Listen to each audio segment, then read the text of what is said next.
and also press this bell icon. Morning students. Yesterday we solved the question bank 1. Okay. Today we are solving question bank 2, which is provided by the Gujarat government. Okay. So we start here from the first question. To read the question properly, which one is representing dimensional formula of the conductance? इसमें से कौन सा dimensional formula conductance का है? सबसे पहले हमें ये मालूम चाहिए कि कंडक्टेंस क्या होता है। कंडक्टेंस होता है 1 अपॉन रेजिस्टिविटी। तो हम पहले रेजिस्टिविटी निकाल लेते हैं, फिर उसका इनवर्स कर देंगे। तो रेजिस्टिविटी का मुझे एक सिंपल रिलेशन ये याद आ रहा है कि हीट एनर्जी का हमें फॉर्मूला मालूम है I²RT। ओके, तो heat means a kind of energy है। एनर्जी का नॉर्मली फॉर्मूला क्या होता है? M1L2 T-2। ओके, ये है करंट जिसका होगा एम्पियर 2। रेजिस्टेंस का तो हमें ढूंढना है और टाइम के लिए आएगा T1। ओके, तो ये सब उधर जाने दो लेफ्ट साइड। तो M1L2T -2 and bring -1, so it will become -3 and A -2. So we get this kind of dimensional formula for the resistance. Okay. Now what about conductance? Conductance is 1 upon resistance. तो हम सारी power का direction means sign change कर देंगे। Negative है positive हो जाएगा, positive और नेगेटिव हो जाएगा। ओके, तो हमें ऐसा ऑप्शन दिख रहा है, ऑप्शन नंबर बी। कहाँ पे है ये ऐसा ऑप्शन? हम ग्रीन पेन यूज करेंगे ताकि हम इजीली उसके ऊपर दोनों में दिखाई दे। ओके, चलो अब हम जाएंगे सेकंड क्वेश्चन की ओर। क्या है second question? With the unit of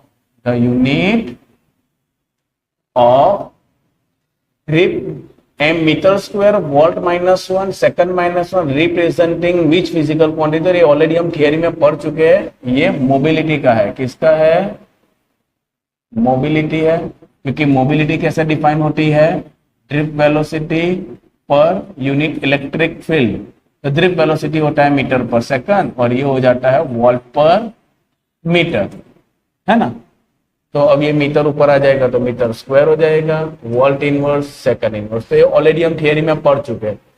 okay, चलो क्वेश्चन नंबर 3। अब यहां पे हमें मैचिंग करना है कि इलेक्ट्रिक रेजिस्टेंस किसके लेते हैं। तो अब भी हमने प्रूव किया इलेक्ट्रिक रेजिस्टेंस का। यहाँ पे क्या था?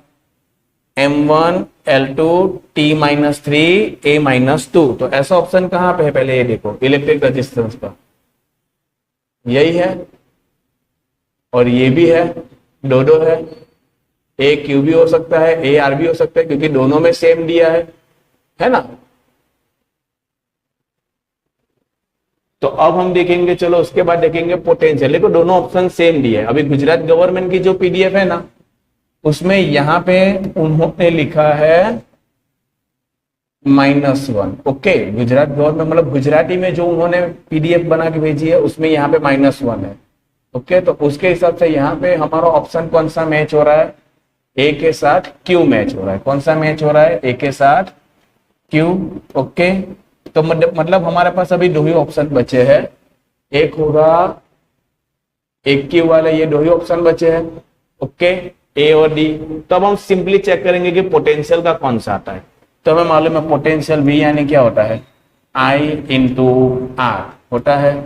I यानी होता है A2 और ये है M1L2 T-3 A-2। Okay, sorry, ये A होता है और ये A-2। तो अब मुझे बताओ क्या आएगा? M1L2 T-3 A-1। तो इसका मतलब ये देखो, ये किसके साथ मैच हो रहा है? पोटेंशियल का यहां इसके साथ मैच हो रहा है ना। तो बोलो कौन सा ऑप्शन है? मतलब हमारे पास ऑप्शन आएगा डी। क्या आएगा? डी। ओके, थोड़ी प्रिंटिंग मिस्टेक है, आप खुद भी चेक कर सकते हो। गुजराती मीडियम की पीडीएफ में ऐसा लिखा ही है। ओके, ऐसा बहुत सारे क्वेश्चन में प्रिंटिंग मिस्टेक है, हम देखते जाएंगे। क्योंकि गुजराती में उन्होंने करेक्ट लिखा है, इंग्लिश में थोड़ा प्रिंटिंग मिस्टेक। चलो क्वेश्चन नंबर 4। ऐसा यूनिट ऑफ द परमिएबिलिटी। तो ऑलरेडी हम ये डिस्कस कर ही चुके हैं थियरी पार्ट में, लेकिन फिर भी अगर किसी को नहीं मालूम है तो हम देखते हैं।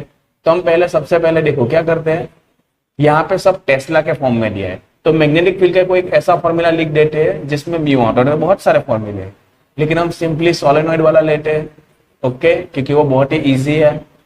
तो बी का यूनिट होता है टेस्ला, म्यू हमें ढूंढना है, ओके। एन, एन यानी क्या था, number of turn per unit length.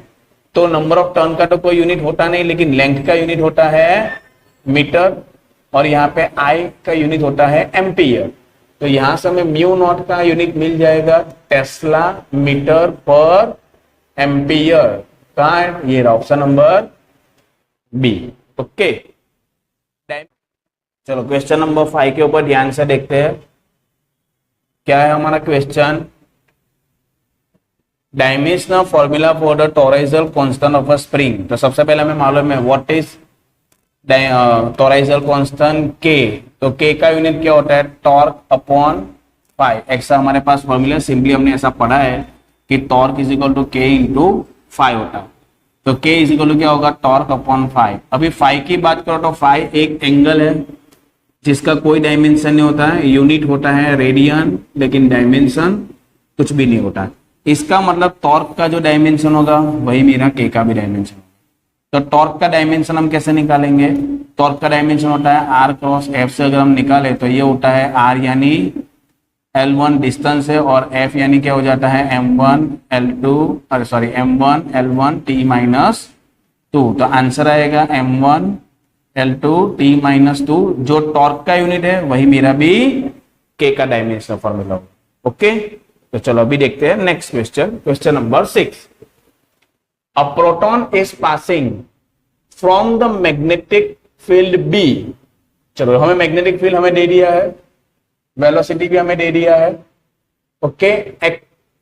The force acting on, कितना फोर्स लगेगा, तो ध्यान से देखो यहाँ पे B और V दोनों सेम ही है, सेम डायरेक्शन में है। इसका मतलब उन दोनों के बीच में एंगल कितना होगा, 0 होगा। तो ऑब्वियसली हमें मालूम है कि फोर्स का फॉर्मूला क्या है, BVQ sine theta, BVQ sine theta, okay. तो अभी साइन 0 क्या हो जाता है, 0 ही हो जाएगा। तो इसका मतलब फोर्स भी क्या हो जाएगा, 0। तो कोई ज्यादा कैलकुलेशन करने की जरूरत नहीं है। Proton, question number 7, proton, deuteron and alpha particle is passing perpendicular from the magnetic field with the same kinetic energy. यहाँ पे याद रखना सबकी काइनेटिक एनर्जी सेम है, तो सबके लिए के ही ले लेंगे, के अल्फा ले लो, के प्रोटॉन ले लो और के ड्यूटेरॉन ले लो, सबके लिए सेम ही है, okay. Circular path with respective radius trajectory. तो सबके लिए रेडियस कैसी होगी वो हमें, और हमें यहाँ पे हिंट में सबके बारे में मास के और चार्ज के बारे में इंफॉर्मेशन दी है, ओके। तो बहुत ही सिंपल है, ध्यान से देखना अभी कैसे सॉल्व करना है, ओके। तो चलो सबसे पहला हमें ये मालूम है कि ये सर्कुलर मोशन कर रहा है, सर्कुलर मोशन कर रहा है, तो इसका मतलब कौन सा फोर्स लगेगा, mv² अपॉन आर, ये होगा। और ये फोर्स क्यों लगा, क्योंकि मैग्नेटिक फोर्स लगा। अभी हमने ऊपर स्टडी किया BVQ होता है, तो यहाँ से अगर V कैंसिल हो जाता है तो यहाँ पे हमारे पास V क्या आ जाता है, BQ upon M into R, ये हो जाता है। अब अगर मैं काइनेटिक एनर्जी की बात करूं तो काइनेटिक एनर्जी का फॉर्मूला क्या है, 1/2 mv², okay. First period over हो चुका है, चलो B² Q² R² upon M²। एक M यहाँ पे कैंसिल हो जाएगा, देखना बहुत इंपॉर्टेंट है। तो हो जाएगा B² Q² R² upon M, ये हो गई मेरी काइनेटिक एनर्जी का फॉर्मूला। तो देखो यहाँ पे हम मैग्नेटिक फील्ड में तो कोई चेंज हो नहीं रहा है, ओके। के में भी कोई चेंज नहीं हो रहा है, ओके। 2 भी कांस्टेंट है। तो हम क्या करेंगे, सिर्फ ये तीनों के बीच का एक आपस में रिलेशन निकालते हैं। तो क्या मैं ऐसे लिख सकता हूं कि भाई यहाँ पे R² को पहले मैं एक साइड ले लेता हूं, क्या ले लेता हूं, R² को मैं पूरा, एक हिसाब क्यों नहीं, चलो यहाँ पे ऊपर में सॉल्व कर रहा हूं। तो R² का मेरा इक्वेशन क्या आएगा, 2mk upon B² Q², okay. तो इसका मतलब R is equal to square root में 2mk और नीचे आएगा सिंपल b इंटू क्यू। तो इट मीन्स R प्रोपोर्शनल जो क्या है under root m by Q है, बाकी का तो कोई चेंज नहीं हो रहा है। तो हम देखो क्या करें, सबके लिए अलग अलग वैल्यू रख रहे हैं। अब जैसे कि मैं बात कर रहा हूं, सबसे पहले मैं बात करूंगा प्रोटॉन की। तो प्रोटॉन के लिए उन्होंने मास बताया है कितना। अब देखो यहाँ पे ना मैं कुछ मास की वैल्यू इसके ऊपर से पहले मैं लिख लेता हूँ। जैसे कि अगर मैं पहले बात करूं मास ऑफ प्रोटॉन, तो अगर मास ऑफ प्रोटॉन मेरा 1 है, क्या है मास ऑफ प्रोटॉन मेरा 1 है, तो मास ऑफ ड्यूटेरॉन कितना होगा, तो यहाँ पे हमें इन्फॉर्म किया है मास ऑफ ड्यूटेरॉन डबल है। कैसा है, डबल है, तो वो मेरा क्या हो गया 2 हो गया। अभी मास ऑफ अल्फा की अगर बात करूं तो वो कितना है 4 टाइम्स है, तो इसका मतलब वो कितना हो गया 4। ये एक चीज आप कंसीडर कर लो तो इजीली सॉल्व हो जाता। उसी तरह अगर मैं QP अगर मैं 1 ले लेता हूं, प्रोटॉन का चार्ज में अगर मैं 1 ले लेता हूं, तो ड्यूटेरॉन का चार्ज भी कितना है, देखो दोनों सेम ही है, यहाँ पे इन्फॉर्म किया ही है, तो वो भी हो गया मेरा 1। अब अगर मैं अल्फा पार्टिकल के लिए बात करूं तो अल्फा के लिए हमें Q दिया है, कितना है डबल है, तो Q अल्फा हो जाएगा मेरा 2। तो चलो सबका वैल्यू निकालते हैं। सबसे पहले निकालते हैं RP। तो यहाँ पे मास कितना है बोलो, प्रोटॉन के लिए मास कितना है, प्रोटॉन के लिए मास 1 है और Q भी मेरा कितना है 1 है, तो इसका मतलब आंसर आएगा 1। ये हो गया मेरा RP। अब मैं बात करता हूं ड्यूटेरॉन की। तो ड्यूटेरॉन का मास कितना है 2 है, ओके, और ड्यूटेरॉन का चार्ज कितना है 1 है, तो ये आएगा √2 मीन्स 1.41 अप्रोक्स। और अगर मैं बात करता हूं अल्फा की, किसकी बात करता हूं अल्फा के, तो अल्फा के लिए देखो मेरा चार्ज कितना है, कितना है 2, ओके, और मास कितना है 4, तो 4 का स्क्वायर रूट 2/2 यानी ये भी मेरा 1 हो गया। तो यहाँ पे देखो अल्फा और प्रोटॉन ये दोनों का रेडियस कैसा है, सेम है। तो ऐसा कोई ऑप्शन है जिसमें अल्फा और प्रोटॉन सेम हो, तो हमारे पास दो ऑप्शन है A और B। लेकिन ड्यूटेरॉन का उन दोनों से भी ज्यादा है, तो ऐसा कौन सा ऑप्शन है जिसमें ड्यूटेरॉन ज्यादा दिख रहा है, सॉरी ड्यूटेरॉन ज्यादा हो। अच्छा, पहला ही ऑप्शन है जिसमें ड्यूटेरॉन ज्यादा है और अल्फा और ये दोनों सेम है, ये तो नहीं होगा, सॉरी इसमें ड्यूटेरॉन लिखा है। ओके, तो आपको पता चल गया हमने कैसे सॉल्व किया। देखते हैं next MCQ, question number 8। Positive charge Q is moving in the presence of electric field E, okay, magnetic field B, magnetic field B हमारे B है, ओके, वेलोसिटी V है, in the anti parallel direction of the magnetic field. इसका मतलब angle कितना है 180 है। तो यहाँ पे एक बात तो कंफर्म हो गई कि मेरा मैग्नेटिक फोर्स क्या होगा BVQ साइन 180, साइन 180 0 हो जाता है, इसका मतलब मैग्नेटिक फोर्स तो यहाँ नहीं लग रहा है। तो इसका मतलब जिसमें भी मैग्नेटिक फोर्स है वो सारा ऑप्शन गलत। तो अब ये एक बचा है और ये एक बचा है। देखते हैं अभी क्या है, force acting due to both the field at a charge T at position R। तो सबसे पहले देखो यहाँ पॉजिटिव चार्ज है तो ऑब्वियसली हमारा ऑप्शन बी ही आएगा, ये तो आएगा ही नहीं, ओके, तो हमारा आंसर क्या आएगा B. If the current, question number 9, if the current passing through the wires is 1 milli ampere. देखो करंट कितना दिया है 1 मिली एम्पियर है, 10⁻³ ampere acting between the two current. अच्छा, वायर्स है, प्लूरल है, इसका मतलब डबल वायर, मतलब I1 I2 दो है, दोनों में इतना ही करंट जा रहा है, ओके, क्योंकि यहाँ पे लिखा है two current carrying very long straight parallel, negligible cross sectional area है, ओके। तो हमें क्या ढूंढना है फोर्स। अब इसमें एक चीज मिसिंग है जो गुजरात गवर्नमेंट में लिखा है, यहाँ पे हमें फोर्स जो दिया है ना, तो उसमें बोला कि डिस्टेंस बिटवीन टू फोर्स जो है वो हमारा 1 मीटर है। कितना है 1 मीटर है, जो इन्फॉर्म नहीं किया है हमें थोड़ा सॉल्व करते वक्त ध्यान रखना है, ओके। तो हमें सिंपली मालूम है बी का फॉर्मूला क्या है, μ0 I1 I2 L अपॉन 2 पाई T, ओके। तो यहाँ पे देखो क्या ढूंढना है, सबसे पहले म्यू हमें दिया है 4 पाई 10⁻⁷, दोनों करंट दिया है -3, ये सब तो हमें 1 1 ही लेना है, यहाँ पे भी 2 और डिस्टेंस भी हमें 1 ही ढूंढना है, ओके। तो यहाँ पे अगर हम सिंपली कट कर देते हैं, ओके, तो यहाँ पे आएगा 2, तो बी का आंसर आएगा 2 10⁻², तो यहाँ पे हो जाएगा -6 एंड -7, ये हो जाएगा हमारा -13, कितना हो जाएगा -13, ऑप्शन नंबर सी। थोड़ा आप गुजराती मीडियम के जो उसमें है थोड़ा क्वेश्चन देखते रहना, कुछ कुछ जगह पे बहुत प्रिंटिंग मिस्टेक है। ओके चलो क्वेश्चन नंबर 10 ध्यान से देखो। Parallel current would be and anti parallel current would be, तो हमें मालूम है पैरेलल करंट क्या होता है, एक दूसरे को अट्रैक्ट करता है और एंटी पैरेलल रिपल्स करता है, तो सॉरी ऑप्शन नंबर बी आएगा। ओके पैरेलल हमारा अट्रैक्टिव होगा, एंटी पैरेलल हमारा रिपल्सिव होगा। चलो अब देखते हैं 11, frequency of the electron if the path is circular. कैसा है हमारा पाथ, सर्कुलर पाथ है जिसकी फ्रीक्वेंसी f है, तो बहुत इजी है। I इज इक्वल टू क्या होता है, Q/T होता है ना, तो यहाँ पे कौन मूव कर रहा है, इलेक्ट्रॉन। ओके और जब वो मूव कर रहा है तो उसका टाइम पीरियड क्या होता है, t। हम 1/t को क्या कहते हैं, 1/t को हम किस तरह से इंफॉर्म करते हैं, फ्रीक्वेंसी से, तो हमारा आएगा E इंटू एफ या तो F इंटू E, option number B.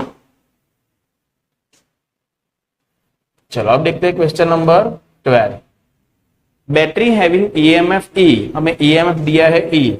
Okay internal resistance small r, external resistance capital R, connected with the battery that they produce the maximum current, what is the value of the R। तो actually maximum current के लिए तो हमें मालूम है कि R 0 होना चाहिए, लेकिन ऐसा तो कोई हमें ऑप्शन दिया नहीं है, तो हम सिंपली यूज करते हैं V इज क्या होता है, V is equal to I/R plus R होता है। अब हमें मैक्सिमम करंट चाहिए, क्या चाहिए, तो देखो बैटरी का EMF तो चेंज नहीं होने वाला है, EMF तो चेंज होने वाला नहीं है, तो ऑब्वियसली ये कैसा होना चाहिए, कम होना चाहिए। तो कम के लिए मेरा R का वैल्यू क्या होना चाहिए, मिनिमम होना चाहिए। अभी हमने डिस्कस किया कि R क्या होना चाहिए, 0 होना चाहिए। क्या होना चाहिए, 0 होना चाहिए। तो इसका मतलब ये जो R है वो इंटरनल रेजिस्टेंस से तो कम ही होना चाहिए। इंटरनल रेजिस्टेंस से ऐसा कौन सा ऑप्शन है जिसमें इंटरनल रेजिस्टेंस से कम है, हाँ ये देखो ऑप्शन नंबर बी है ना। तो ये थोड़ा जनरल नॉलेज जैसा एमसीक्यू था, अगर सॉल्व नहीं करते तो भी आ जाता। Question number 13, as shown in figure, current passing through the loop, what is the magnitude of the magnetic field at the center of the loop। अब देखो यहाँ पे ना दो करंट जा रहे हैं, यहाँ से भी करंट जा रहा है। अब जब यहाँ पे करंट जा रहा है तब राइट हैंड थंब रूल लगाओगे, क्या लगाएंगे, राइट हैंड थंब रूल लगाओगे, तो आपको करंट मिलेगा इनसाइड। कहाँ मिलेगा, इसके लिए हमें मिलेगा इनसाइड।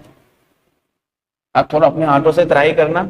और अगर जब मैं इसके लिए बात करूंगा तो इसके लिए जो मुझे मैग्नेटिक फील्ड की डायरेक्शन जो मुझे मिलेगी वो आएगी मेरी आउटसाइड। तो दोनों अपोजिट डायरेक्शन में है, तो हमारा टोटल मैग्नेटिक फील्ड क्या हो जाएगा, 0। क्या हो जाएगा, 0। ओके अभी तो मैं ये स्मार्ट बोर्ड पे तो नहीं दिखा सकता कि किस तरह से राइट हैंड थंब रूल हो रहा है, लेकिन आप थोड़ा ट्राई करना, राइट हैंड थंब रूल लगाना, हो जाएगा। 14, an electron is moving with a drift velocity vd। drift velocity क्या है हमारे पास, vd है, इलेक्ट्रिक फील्ड E है, तो मोबिलिटी का फॉर्मूला ही है vd by E, अभी हमने डिस्कस किया एमसीक्यू में। 15, electron number density of the wire is n, number density में n दिया है। Electron passing through the wire for a cross sectional area is a, drift velocity vd। Current हमें find करना है तो बहुत इजी है, J का फॉर्मूला क्या होता है, NEVD, और J यानी क्या होता है, हाँ I/A, current per unit area होता है ना। ओके तो यहां से मुझे बताओ I यानी क्या हो गया, बस A उधर सिंपली मल्टीप्लाई कर दो, ANEVD, ऑप्शन नंबर बी। फटाफट देखो हम क्वेश्चन नंबर 16 पे भी आ गए। एक बार चेक कर लेते हमारा रिकॉर्डिंग हो रहा है कि नहीं हो रहा है। हाँ रिकॉर्डिंग हो रहा है, चलो मतलब सब सही हो रहा है। चलो question number 16, VI graph for the conducting wire is given, the resistance of the wire is. देखो बहुत ही इंपॉर्टेंट है, ध्यान से देखो। ओके, मैं यहाँ आपको थोड़ा कलर चेंज करके डार्क पेन से यूज करके दिखाता हूँ कि यहाँ पे एक्स एक्सिस पे हमें क्या दिया है, पोटेंशियल, और वाई एक्सिस पे हमें दिया है करंट। क्या दिया है, तो हमें ऑलरेडी मालूम है कि आर यानी क्या होता है, वी बाय आई, मतलब X axis upon Y axis. तो मान लो ये मेरा ऐसा है, क्या है, तो ये मेरा वाई एक्सिस है वी मतलब, और ये मेरा कौन सा है, एक्स एक्सिस है। ओके, चलो अब देखो, इसका मतलब अगर मैं इसको एक ट्राइंगल कंसीडर कर लूं और एंगल हमें दिया है 50, तो ये मेरा क्या होगा, देखो opposite side y upon adjacent side x। तो ये मतलब मेरा किसका फॉर्मूला है, अपोजिट अपॉन एडजेसेंट, मतलब tan थीटा का फॉर्मूला है, किसका है, और एंगल हमें दिया है 50। याद रखना यहाँ पे ग्राफ हमें v वर्सेस i दिया है, अगर i वर्सेस v होता तो इधर x अपॉन y हो जाता, तो 1 अपॉन 10 हो जाता, तो आंसर आता हमारा कॉट, क्या आ जाता, कॉट 50। तो थोड़ा ध्यान रखना, ऐसा ट्विस्ट करके भी वो लोग दे सकते हैं। ग्राफ I वर्सेस U, देखो उसके नीचे ही दिया है, is given same conductor at a different temperature. देखो अलग अलग टेम्परेचर पे उन्होंने बताया, इसके ऊपर बात की है अलग अलग। तो देखो अब इसमें कैसे सॉल्व करते हैं, पहले ध्यान से देखो, इसको ना थोड़ा मैं आपको जूम करके दिखाता हूं।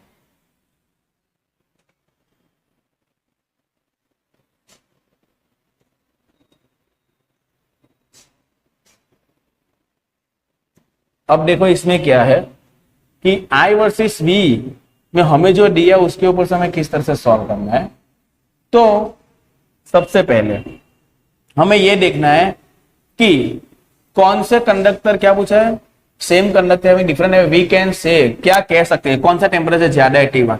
तो याद रखना ये दोनों कंडक्टर है, क्या है, कंडक्टर। तो कंडक्टर में हमें मालूम है कि जैसे जैसे टेम्परेचर इंक्रीज होता है वैसे वैसे करंट डिक्रीज होता है, क्या होता है। तो अब देखो यहाँ पे इस टेम्परेचर पे करंट ज्यादा है, तो इसका मतलब टेम्परेचर कैसा होगा, कम होगा। तो इसका मतलब T1 कम है और T2 ज्यादा है, ऑप्शन नंबर बी। ओके, चलो वापस हमारे ग्रीन पेन पे आ जाते हैं। चलो, two current flowing through the conductor of a cell, difference in a electric potential is given। मतलब यहाँ पे हमें डेटा पूरा दिया हुआ है कि मेरा टर्मिनल वोल्टेज है, ये मेरा करंट I है, तो हमें ढूंढना क्या है, the internal resistance of the cell electromotive force is used in experiment। ढूंढना क्या, वो तो पहले पढ़ना ही पड़ेगा। the current flowing two poles have obtained experiment observation the internal resistance, what is the electromotive force। अच्छा हमें E ढूंढना है, क्या ढूंढना है, हमें E ढूंढना है।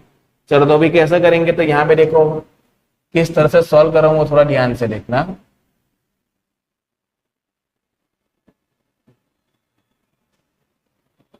ये कब खिसकेगा, बहुत प्रॉब्लम है इसका।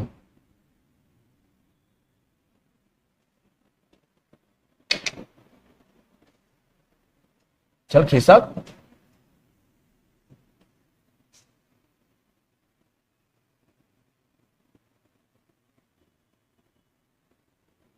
हाँ खिसका खिसका खिसका। चलो अभी हम देखते हैं यहाँ पे 18 नंबर का क्वेश्चन।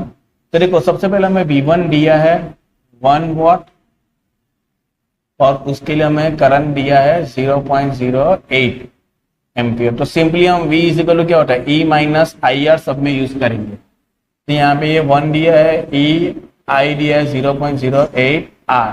ओके, उसके बाद अगर मैं दूसरे की बात करूँ तो अब देखो मैं वैल्यू डायरेक्ट ही पुट कर देता हूँ। ओके, इन्फॉर्म करने मतलब पूरा दिखने की जरूरत नहीं है, सेकंड ऑब्जर्वेशन से। क्योंकि V हमें कितना दिया है 0.5 E माइनस, अब उसमें करंट दिया 0.18 R।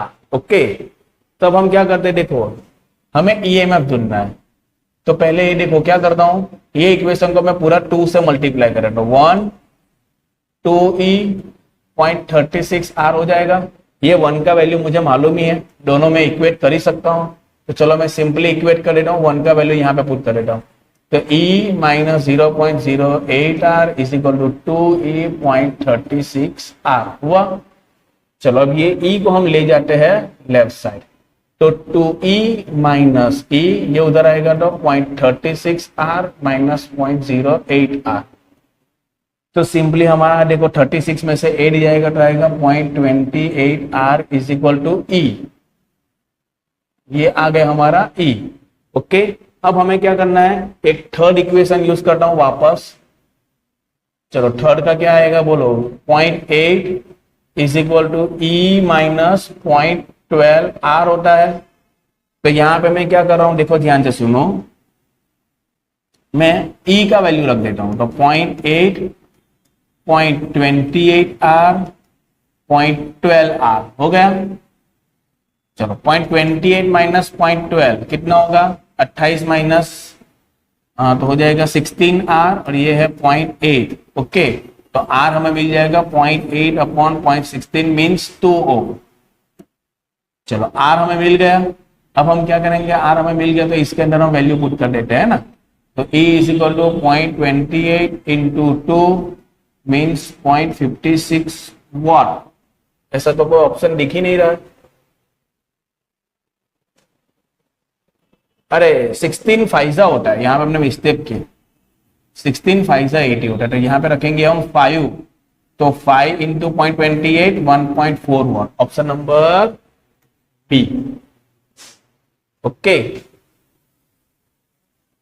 चलो अब देखते हैं नेक्स्ट क्वेश्चन 19 नंबर का। अब 19 नंबर को ऑलरेडी हम थियरी में पढ़ चुके हैं कि अगर मैग्नेटिक फील्ड है तो इनसाइड लिनियरली चेंज होता है और आउटसाइड 1/r। तो ये तो हम ऑलरेडी थियरी में पढ़ चुके हैं, एग्जांपल नंबर 8 में था, वो थोड़ा रीड कर लेना। चलो अभी 20 नंबर का जो एमसीक्यू है वो थोड़ा वापस इंपॉर्टेंट है। ओके, इसमें क्या है कि two parallel proton and electron beams having same current are distance d each other, मतलब यहाँ पे ऐसे और ऐसे।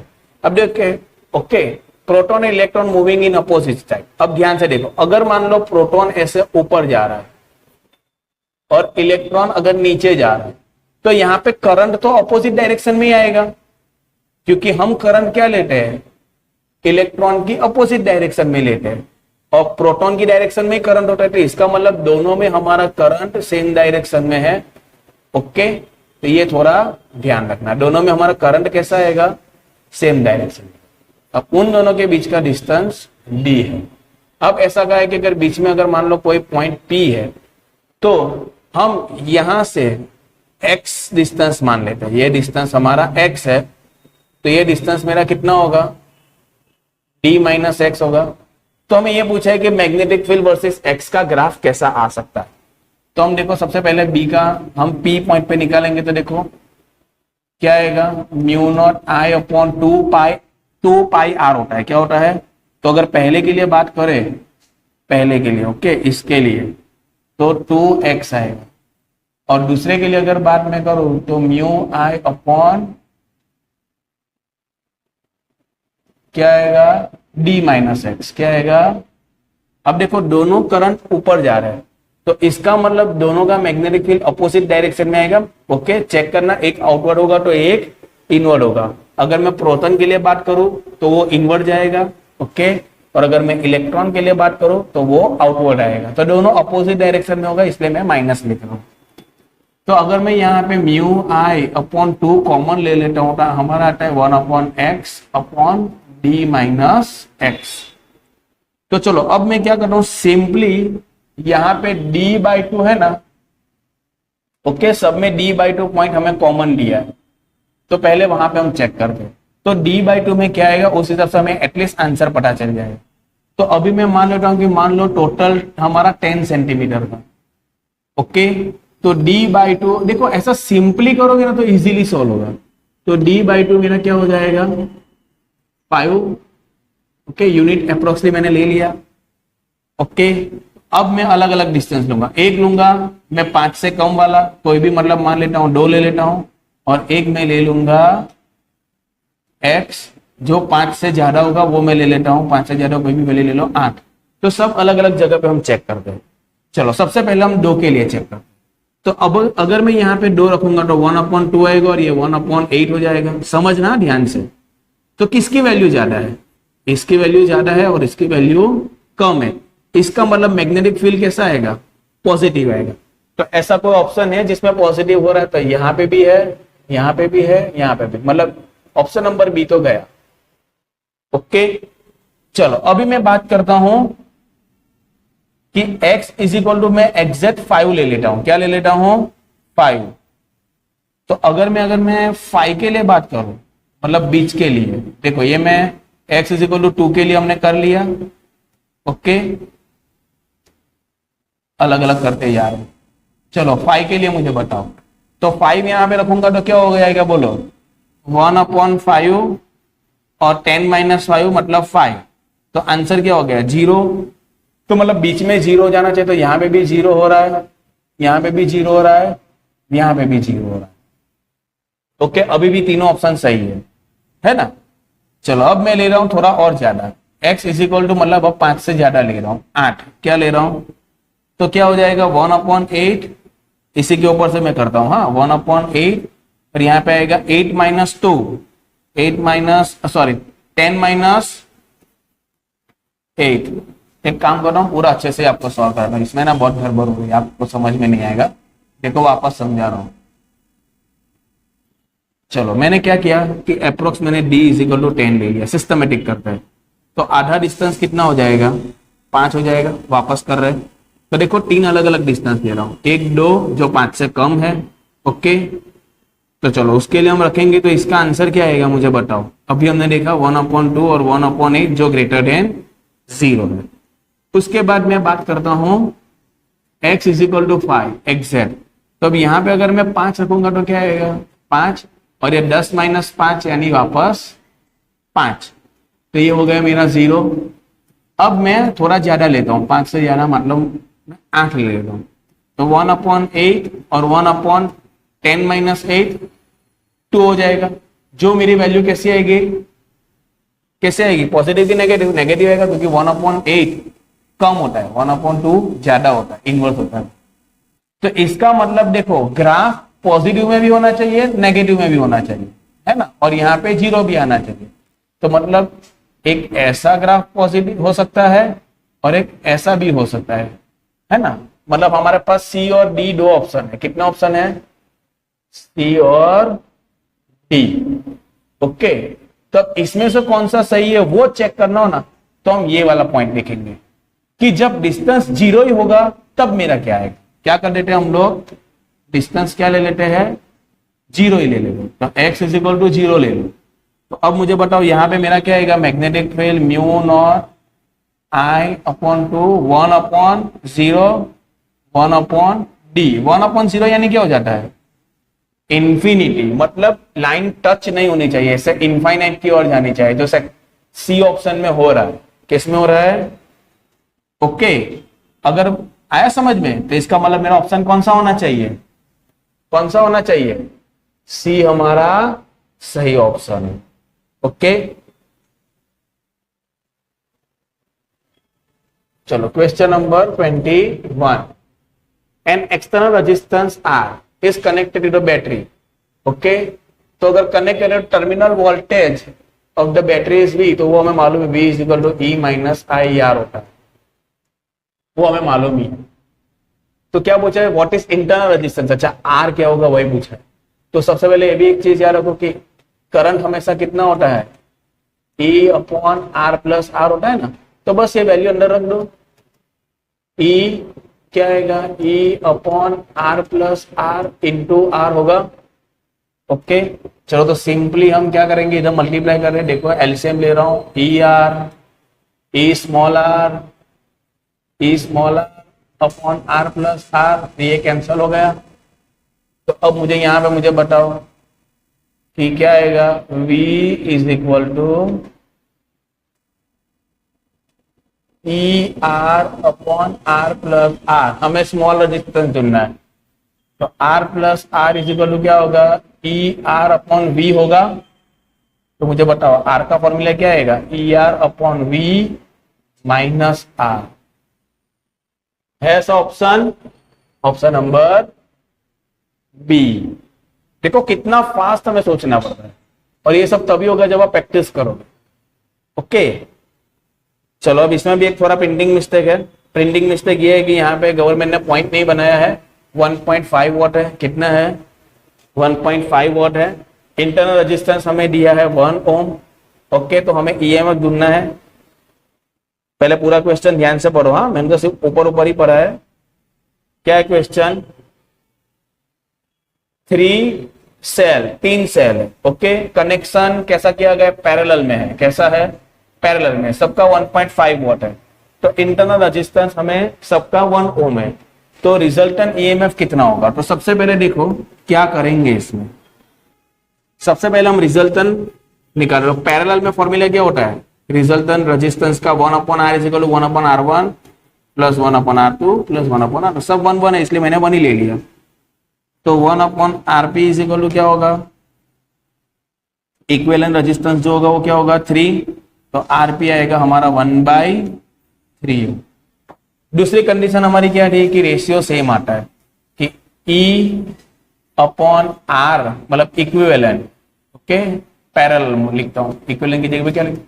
तो E1/R1, E2/R2 और E3/R3 है। तो E1 हमारा कितना है? हमें दिया है सबका 1.5 वॉट है। तो 1.5/1 1.5/1 1.5/1 यानी हो जाएगा 4.5। नीचे तो 1 ही है। ओके, इनटू अगर देखो मैं यहाँ आरपी जो था वो मैंने उधर मल्टीप्लाई में कर दी। ओके, तो अभी मैं वो नहीं लिख रहा हूँ। तो अब मुझे मालूम है आरपी कितना है? 1/3 है। तो मल्टीप्लाई करने और डिवाइड करेंगे तो हमारा आंसर आएगा 1.5 वॉट। तो जो क्वेश्चन में है वही हमारा आंसर है। थोड़ा जनरल नॉलेज लगाते तो ये भी पता चल जाता है कि पैरेलल में हमेशा पोटेंशियल सेम ही होता है। तो ऐसे भी कर सकते थे। ओके, थोड़ा जनरल नॉलेज भी यूज करना चाहिए। The current sensitivity of the galvanometer is inversely proportional to, चलो, current sensitivity of a galvanometer। तो अब देखो मैं इसको यहाँ ऊपर सॉल्व कर रहा हूँ 23 नंबर मार के। अभी क्या तो करंट सेंसिटिविटी यानी क्या होता है? पाई बाय आई। पाई बाय आई का फॉर्मूला क्या है? BNA/K। तो किसके इनवर्सली प्रोपोर्शनल में है? टोराइजल कांस्टेंट है ना। Pi by I proportional to 1/K। The resistance of an ideal ammeter. Ideal ammeter का रेजिस्टेंस क्या होता है? Very low, 0। क्या हो जाता है? आइडियल रेजिस्टेंस के लिए, आइडियल एमीटर के लिए क्या होना चाहिए? 0 होना चाहिए ना, क्योंकि हमें मिनिमम ही करना था। Which statement is given is wrong? कौन सा स्टेटमेंट गलत है? तो देखो हमें 2 चीज याद रखनी है। ए मीटर के लिए रेजिस्टेंस कम होना चाहिए, पैरेलल में कम होना चाहिए, और वोल्ट मीटर में सीरीज में हाई होना चाहिए। तो चेक कर दे।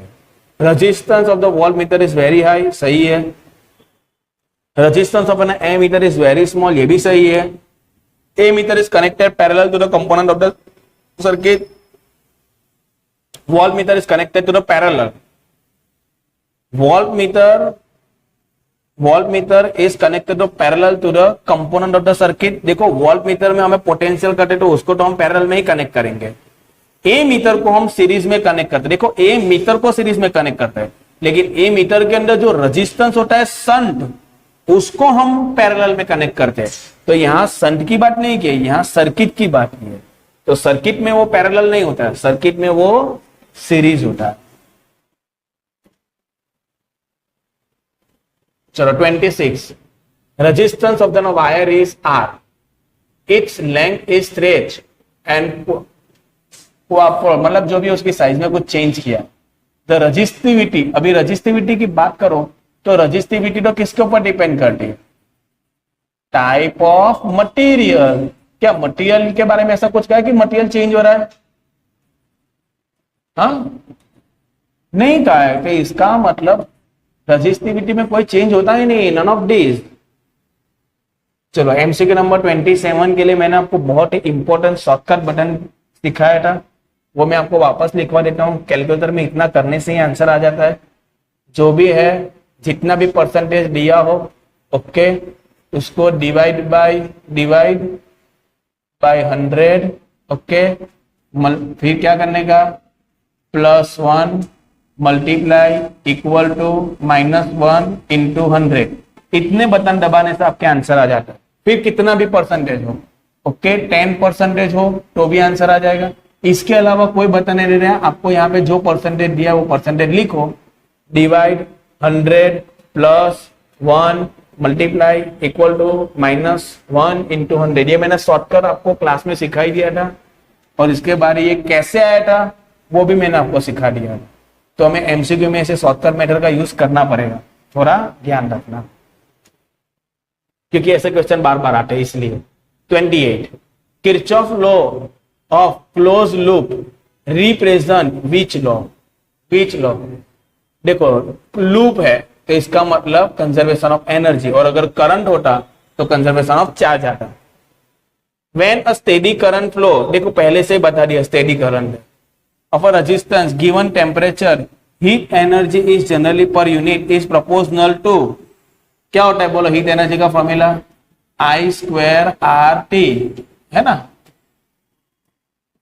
ओके तो इसका मतलब square of the current. Kirchhoff junction rule अभी मैंने बताया, conservation of charge, conservation of charge. 31 similar to Coulomb's law is static electricity to important to the Biot Savart law, theory में आ चुका है, आपने पढ़ा होगा तो पता चल जाएगा। These are the solid substance having negative temperature, तो वो होता है हमारा नेगेटिव में सेमीकंडक्टर होता है, क्योंकि सेमीकंडक्टर एक ऐसा डिवाइस है जिसमें टेम्परेचर बढ़ने से कंडक्टिविटी इंक्रीज होती है। नेक्स्ट ओम्स लॉ में आपने शायद पढ़ा होगा, 32 वाला क्वेश्चन, ओम्स लॉ की लिमिटेशन में वही है। 33 a steady current flow in a metallic conductor of an unequal cross sectional area, which of the physical quantity remains constant? तो चलो सबसे पहले एरिया फिक्स नहीं है, ओके एरिया, तो एरिया के ऊपर कौन कौन डिपेंड करता है? एरिया के ऊपर कौन डिपेंड है? सबसे पहले देखो एक देखते हैं करंट डेंसिटी, तो जे यानी क्या होता है I/A, तो ये तो एरिया के ऊपर डिपेंड करता है। इलेक्ट्रिक फील्ड भी डिपेंड करता है, ट्रिप वेलोसिटी भी डिपेंड करता है, डिपेंड कौन नहीं करता? सिर्फ करंट, ओके क्योंकि करंट एंडिंग मतलब जितना एक टर्मिनल पे है, ओके यहां पे देखो, यहाँ पे एक टर्मिनल से यहां से अगर 10 इलेक्ट्रॉन निकल रहे हैं तो यहाँ पे भी 10 इलेक्ट्रॉन ही पहुंचेंगे, फिर रास्ते में खोने वाला नहीं। तो याद रखना कि इलेक्ट्रिक करंट चेंज नहीं होता है, ओके जनरल नॉलेज का क्वेश्चन है। As question number 34 as the temperature increase electrical resistance will be, temperature increase होगा तो रेजिस्टेंस डिक्रीज होगा कि इंक्रीज होगा? इंक्रीज होगा, करंट डिक्रीज होगा, है ना। हमने ऐसा रिलेशन पढ़ा है कि R is equal to R0 1 plus alpha T minus T0, तो ऑब्वियसली अगर रेजिस्टेंस इंक्रीज होगा तो टेम्परेचर भी इंक्रीज होने ही वाला है।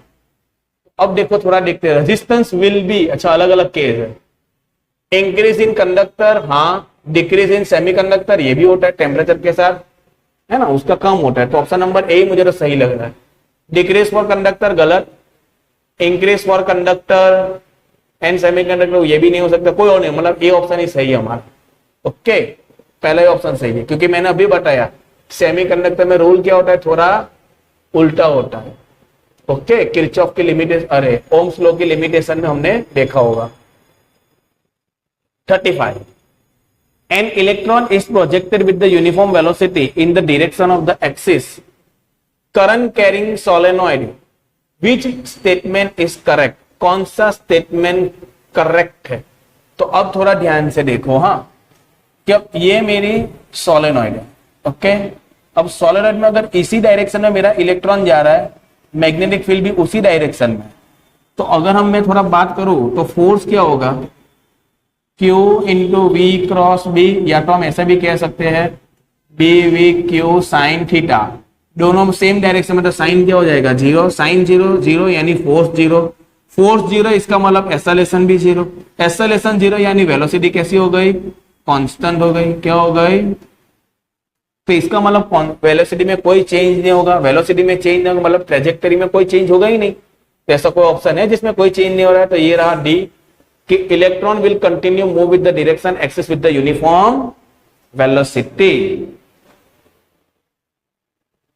चलो अब देखते हैं 36। अब थोड़े सॉल्व करने वाले प्रॉब्लम आ रहे हैं धीरे धीरे। Okay, the power dissipation of the circuit is, power हमें दिया है 150 वॉट। कितना दिया है हमें? 150 वॉट है। What is the value of the resistance? What is the value of resistance? तो सबसे पहले देखो ये दोनों सीरीज है, तो सीरीज के ऊपर से सबसे पहले हमें निकालना पड़ेगा, है ना। यहाँ पे कोई एक इंफॉर्मेशन नहीं दिया, हाँ ये तो दिया है B. What is the value of resistance? तो चलो सबसे पहले पावर के ऊपर से मुझे करंट मिल जाएगा। ओके, क्योंकि V हमें दिया है 15 वॉट, तो P इज इक्वल टू क्या होता है? V इंटू आई, 150 15 I, तो I मेरा कितना हो जाएगा? 10 एम्पियर। क्या हो जाएगा? 10 एम्पियर। तो मुझे बताओ टोटल रेजिस्टेंस मेरा क्या आएगा? R is equal to V by I, total resistance है, R डैश ले लेता हूं। तो V मेरा कितना है हमारे पास? 15 वॉट है, और I मेरे पास कितना है? 10 एम्पियर। तो R डैश मेरा होगा 1.5, और यहाँ पे दो सीरीज में, तो R डैश यानी क्या होगा? R into 2 upon R plus 2। इधर मैं इसकी जगह पे लिख दे रहा हूं 3/2, तो ये हो जाएगा 4R, और ये हो जाएगा 3R plus 6, 4R minus 3R, यानी R is equal to 6 ohm. Option number B.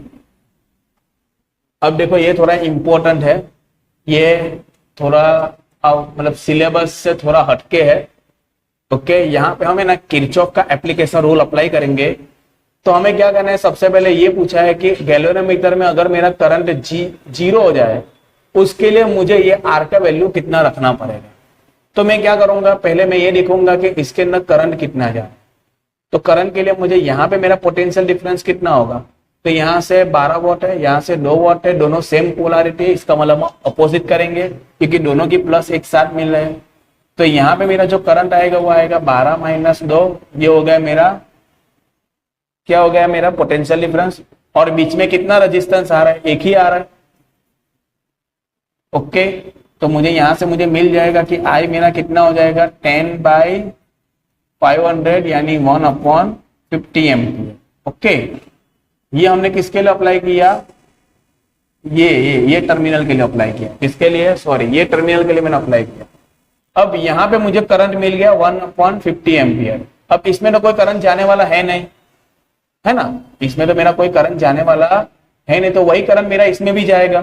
तो सेम फॉर्मूला हम यहाँ पे भी अप्लाई कर देंगे कि यहाँ पे मुझे मालूम है करंट कितना है? आई है। अब आएगा 12 माइनस 2, और नीचे आएगा हमारा रेजिस्टेंस R। तो ये हो गया 1/50, 10/R, सॉरी ये 50 है, क्या है? 50 है। तो R इधर चला जाएगा और 50 उधर चला जाएगा, तो 10 इंटू 50 यानी 500 ओम। चलो अब देखते हैं 39। Magnetic field on a point O due to loop ABCD। चलो इसमें कितना आएगा? तो याद रखना कि यहाँ पे मेरा पॉइंट है और ये है, तो ये तो उसी लाइन में होगा। तो मतलब ये दो लाइन का कोई मैग्नेटिक फील्ड नहीं होगा, क्योंकि सेम डायरेक्शन में होगा ना, IL क्रॉस B, थीटा 0 हो रहा है, तो कुछ नहीं होगा। तो मतलब ये एक का होगा और इसका होगा, ये दो ही हमारा मैग्नेटिक फील्ड जनरेट करेंगे, ये और एक ये। तो कैसे करेंगे? तो देखो, अब इसके लिए जो हम राइट हैंड थंब रूल लगाएंगे तो आउटसाइड होगा, और इसमें करंट इस साइड है, तो राइट हैंड थंब रूल लगाएंगे तो इनसाइड आएगा। ओके, हाँ इनसाइड जाएगा और उसके लिए आउटसाइड आएगा। तो चलो हम क्या करेंगे? देखो ये सबसे पहले हमें ना ये पूरी लूप नहीं दी है, सिर्फ आधा सर्कल दिया है। ओके, तो हम पहले पूरे सर्कल का हमें मालूम है क्या है formula? At the centre, centre पे हमारा EMF का फॉर्मूला क्या है? अरे मैग्नेटिक फील्ड का फॉर्मूला क्या है? Mu naught I upon 2R। लेकिन यहाँ पे हमें सिर्फ आधा आर्क ही दिया है, पूरा दिया नहीं है, सिर्फ इतना सही दिया है। तो ये भी सेंटर पे कुछ ना कुछ तो एंगल बनाता होगा ना। ओके, तो हम क्या करेंगे कि अगर 2 पाई था, मतलब पूरा सर्कल था, तो हमारा मैग्नेटिक फील्ड B था। तो अगर कोई पर्टिकुलर थीटा है तो कितना हो जाएगा? तो B इंटू थीटा अपॉन 2 पाई, है ना।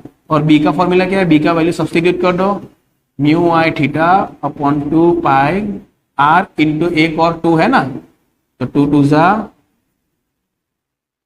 4। तो अब ये फॉर्मूला याद ही रखना है, कोई आर्क के सेंटर पे अगर मैग्नेटिक फील्ड निकालना हो तो अब हम यहाँ पे देखो एंगल हमें कितना दिया है, 30 दिया है, इसका मतलब π/6 दिया है, तो हम वो भी निकाल ही देते हैं, म्यू π/6 और ये 4π r, तो पाई cancel, mu I upon 24 r हुआ। ओके, तो यहाँ पे हमारे पास दो अलग अलग मैग्नेटिक फील्ड है। तो देखो पहले वाले का मैंने बताया आउटसाइड था, तो आउटसाइड के लिए पॉजिटिव, ओके, और इनसाइड के लिए नेगेटिव ले रहे हैं। तो देखो म्यू I अपॉन 24 तो कॉमन ही हो जाएगा। ओके, यहाँ पे एंगल तो दे ही दिया है, तो फिर हाँ, ये कुछ ऐसा क्यों हो रहा है भाई, mu I upon 4πr, mu I थीटा अपॉन 4πr बराबर है, थीटा हमारा कितना है, π/6 है, पाई कैंसल 24r। चलो देखते हैं, देखो IA के लिए मेरा क्या आएगा, डिस्टेंस 1/a, और इसके लिए आएगा 1/, तो mu I upon 24 b minus a upon a भी है। तो ऑप्शन तो आ रहा है, हाँ ये रहा ऑप्शन नंबर बी। ओके, हाँ आ गया, वेरी गुड, हो गया। चलो अभी 40 वाले में देखते हैं, सेम उसी तरह है। Okay, electric current is flowing through the U shape conductor as shown in figure. तो देखो यू शेप के लिए लिखा है, तो अब देखो यहाँ पे करंट नीचे जा रहा है, यहाँ पे करंट ऊपर आ रहा है, तो राइट हैंड थंब के हिसाब से देखो, तो इसके लिए क्या आएगा, आउटसाइड, और उसके लिए भी आउटसाइड, दोनों में आउटसाइड आ रहा है, तो इसका मतलब मेरा टोटल क्या आएगा, पॉजिटिव, मतलब एडिशन होगा। टोटल मैग्नेटिक फील्ड क्या होगा, मतलब B1 का भी होगा, B2 का भी होगा, और B आर्क भी होगा, क्योंकि आर्क में भी अगर करंट इस तरह से जाएगा तो वो भी आउटसाइड ही आएगा। ओके, हाँ आउटसाइड ही आएगा। ओके, तो तीनों में हमारा करंट आउटसाइड आ रहा है, तो हम सबका एडिशन कर देंगे। चलो कैसे एडिशन करेंगे, तो सबसे पहले देखो ये तो वायर है, तो वायर के लिए फॉर्मूला क्या होगा, mu I upon 2πr, r मतलब यहां सेंटर से डिस्टेंस कितना दिया है, तो a दिया है, कितना दिया है। सिमिलरली यहाँ पे भी म्यू I अपॉन 2πa। अब आर्क के लिए बात कर, तो आर्क का अभी हमने फॉर्मूला प्रूव किया, म्यू I थीटा अपॉन 4πr, आर की जगह पे एंगल a है, तो ये तो देखो हमारा डबल हो गया, 2 mu naught I upon 2πa, 2 2 cancel, plus यहाँ पे एंगल रखेंगे 90 की 180, सेमी सर्कल है, तो एंगल कितना आएगा 180, 180 को रेडियन में कहेंगे पाई, पाई कैंसल हो गया। ओके, तो अब देखो हमारा आंसर क्या आ रहा है, mu I upon pi a, mu I upon 4a, तेरा ऑप्शन नंबर ए है ना।